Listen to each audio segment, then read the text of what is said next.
Nós temos ministrado sobre o Evangelho nesses dias aqui, a respeito desse caminho, né, que nós somos convidados a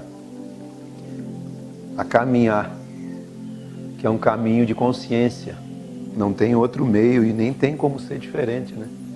Tem que passar pela cruz, pelo amor, pelo perdão, pela sua graça derramada, pelo seu amor e misericórdia, né, que nos alcançou. Não sei se você percebeu que nós estamos ministrando aqui sobre consciência no Evangelho. O Evangelho não é regra, ele é consciência.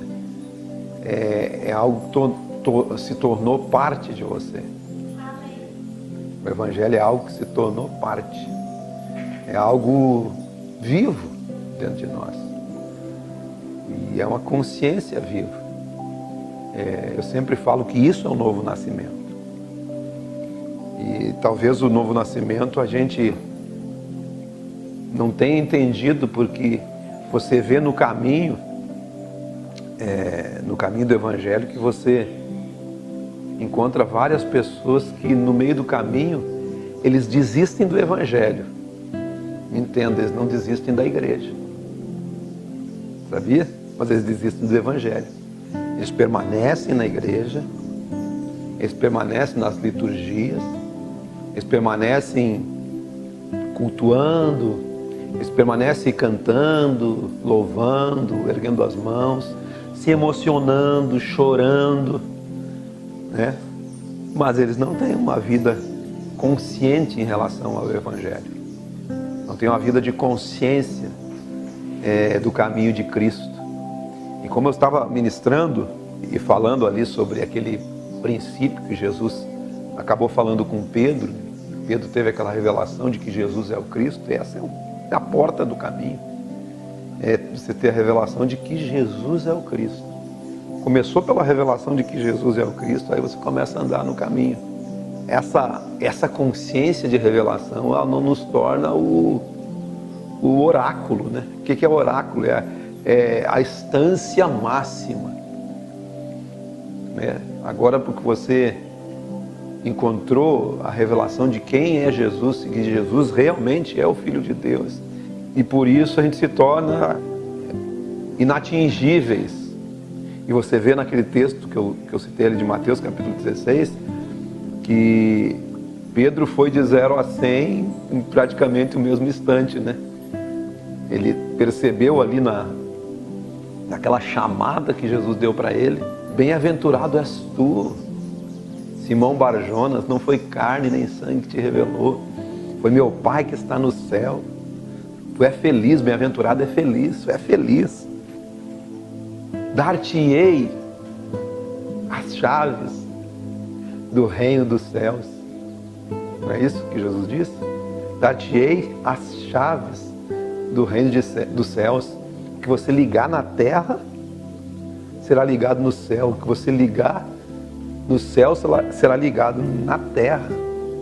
E muitas vezes nós usamos esse texto, essa chave, que está na mão daquele que recebeu a revelação de quem é o Cristo. Nós temos essa interpretação talvez não verdadeira. Não temos a percepção correta do que Jesus estava falando em relação às chaves, que abre e fecha a porta do reino, que liga aqui, liga lá, o que liga lá, liga aqui. Naquele mesmo instante ali, Pedro, com tudo isso na mão dele agora, né? Ele surta mais adiante, não entendendo o caminho, que o caminho, ele é um caminho de consciência de quem é o Cristo. Então, quando você começa a consciência de quem é o Cristo, você sabe que o Cristo foi para a cruz. Você sabe que o Cristo vai sofrer no meio do caminho. E ele mais adiante diz, de maneira nenhuma tu virá para a cruz, eu não vou deixar, eu agora sou o cara que vou te defender. E não só aqui, mas no outro texto, lá que Quando prenderam Jesus, ele tirou a espada e cortou a orelha do soldado. Todos que lançam a mão da espada, a espada perecerão. Você entende a percepção que eu estou querendo passar para vocês em relação a que ele teve a revelação, ele foi chamado de bem-aventurado. Ele foi chamado de bem-aventurado. As portas do inferno não prevaleceriam contra a igreja. Ele pensou que ele era a pedra onde a igreja estaria sendo firmada. Você tem agora as chaves do reino. Então ele, praticamente, aquilo lá subiu para a cabeça dele. E agora ele tentou até defender Jesus de ir para a cruz. Então ele não entendeu o caminho. E o caminho do Evangelho é um caminho que você precisa compreender que é um caminho nessa existência. Que é um caminho que você vai ter todos esses percalços que Jesus teve na sua vida. Esse é o caminho que você tem que trilhar, mas é um caminho de consciência todo dia, de construção. Quando eu falo em consciência, eu falo em construção. É um caminho de construção dentro do Evangelho. Então Jesus disse, ó, para trás de mim. E nós falamos que o reino de Deus, ele está em nós. Ele não vem com visível aparência, ele é estabelecido em nós. E quando Jesus mencionou a respeito das chaves que ligam no céu, ligam na terra, que ligam na terra, que ligam no céu, ele estava falando de ligar você, nada mais. Muitos têm a pretensão de ligar e desligar os outros em relação ao reino. Se o reino é de consciência,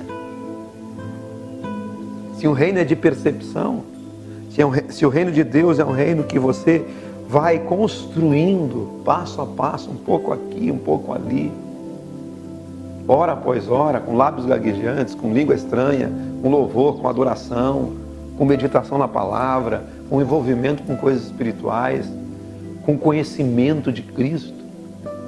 Então, quando ele te dá as chaves do reino, é quando você tem a percepção do reino, você tem essa percepção do reino de Deus, e você se liga no reino. Você liga e desliga no caminho que Jesus está mostrando para você, no caminho que Jesus está caminhando e você está caminhando com ele. Quando Jesus, nesse texto, ele diz para os seus discípulos, aquele que quer ser meu discípulo, negue-se a si mesmo. Tome a sua cruz e siga-me. Você vê os passos. Primeiro você, aquele que quer. Aquele que quer ser.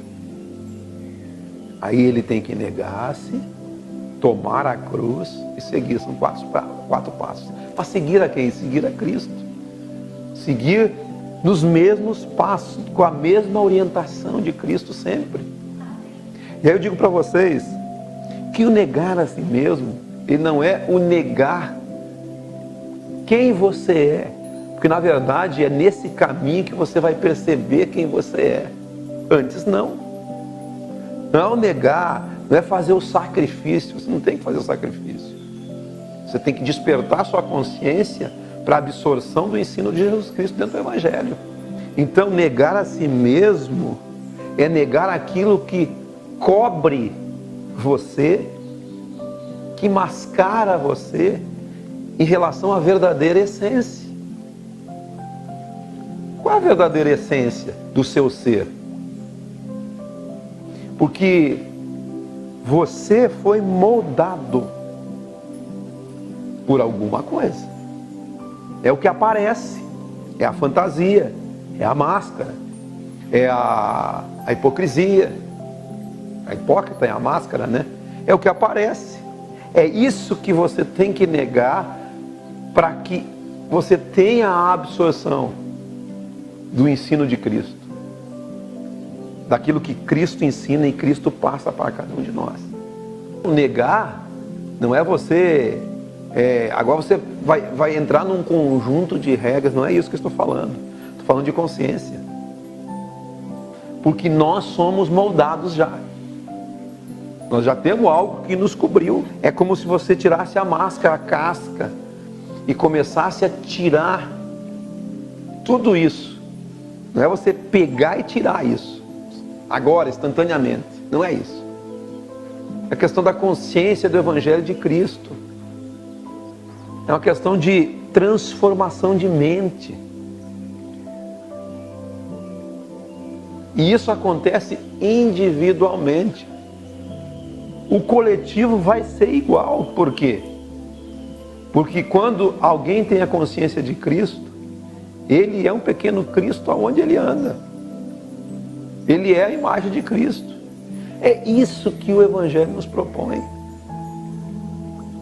Muitos de nós estamos mistificados por tudo aquilo que nos cobriu durante a vida toda.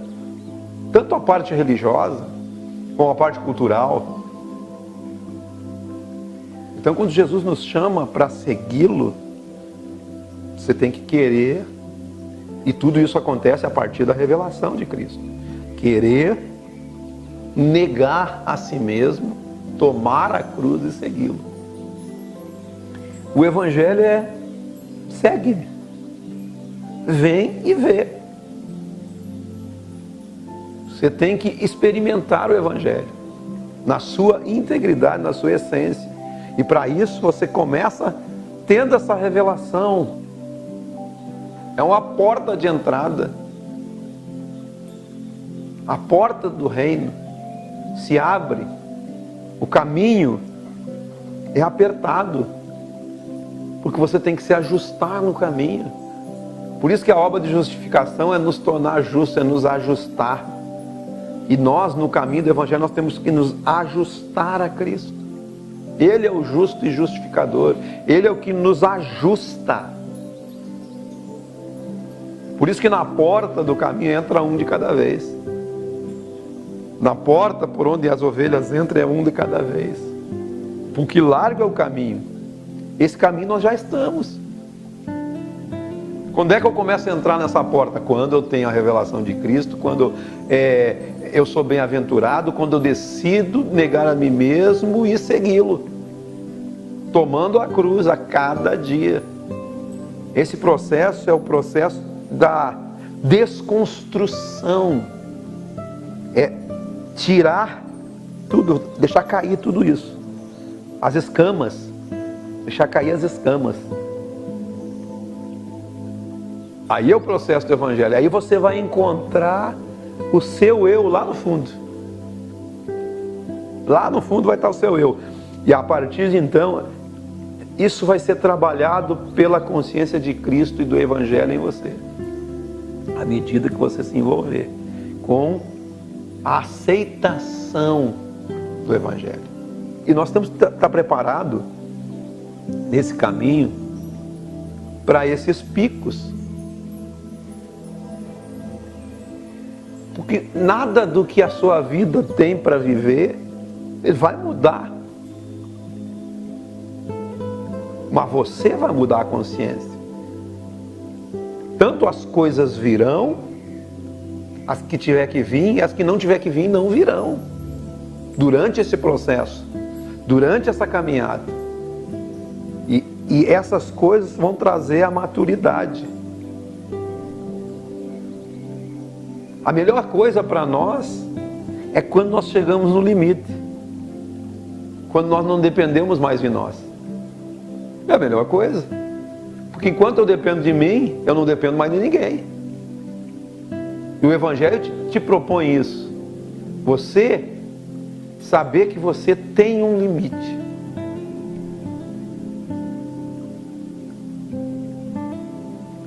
Paulo tem um texto que ele fala que os limites que nós temos que romper são os limites nos afetos e misericórdias. Que nós devemos nos dilatar nos afetos e misericórdia, mas isso é um princípio do reino de Deus. O reino de Deus, ele se configura no amor ao seu semelhante. E ele nos exorta que nós sejamos dilatados em relação a esse fato de afetos e misericórdias. Então, todas as intempéries do caminho, as circunstâncias, as dificuldades, não vão trazer de fato alegrias. Vão trazer até tristezas. Mas isso vai produzir o peso de glória. Por causa da experiência que nós estamos vivendo. A mesma experiência que Jesus viveu. É uma mudança e transformação total de mente que tem que acontecer em todos nós. À medida que caminhamos em Cristo. É tudo em Cristo. Em Cristo isso, em Cristo aquilo, em Cristo aquilo outro. É assim que é o Evangelho. Fora disso, teremos dificuldades nesse caminho. Então é um caminho que você segue todo dia. Negando-se a si mesmo, tomando a sua cruz, seguindo os passos do Evangelho, recebendo a palavra de Deus, recebendo a graça de Deus, recebendo o amor de Deus. Jesus fez essa proposta, que à medida que os discípulos vão caminhando com Jesus, eles vão tendo as experiências. E vão tendo as surpresas que o Evangelho trouxe para eles. Pensa, o camarada dizer que as chaves do reino de Deus estão com ele. E daqui a pouquinho é para trás de mim, Satanás. Tu não é mais pedra de nada, você é pedra de tropeço. Pensa, o cara ouviu um negócio desse. Há uma perspectiva desse caminho. A perspectiva é de que você ande na plenitude do Evangelho, mas enfrentando a plenitude da vida. Tudo que a tua vida tiver que trazer para você, na sua caminhada como família, como sociedade, na sua caminhada como aquele que professa o Evangelho, todo dia na sua maneira de viver, tudo que tiver que acontecer, acontecerá. E todas essas dificuldades vão fazer você mais forte para a vida. Vão deixar você com essa experiência da vida de Jesus em você. O texto de Hebreus fala, né? Naquilo que ele foi tentado. Tudo que ele foi tentado, ele é poderoso para socorrer os que são tentados. Jesus aprendeu do sofrimento que passou. Ele foi aprovado pelo sofrimento que ele passou. Ele foi aperfeiçoado por isso. E de que maneira você acha que nós seremos aperfeiçoados? Por tudo que a vida trouxer para nós. O Evangelho é uma experiência de vida. Amém?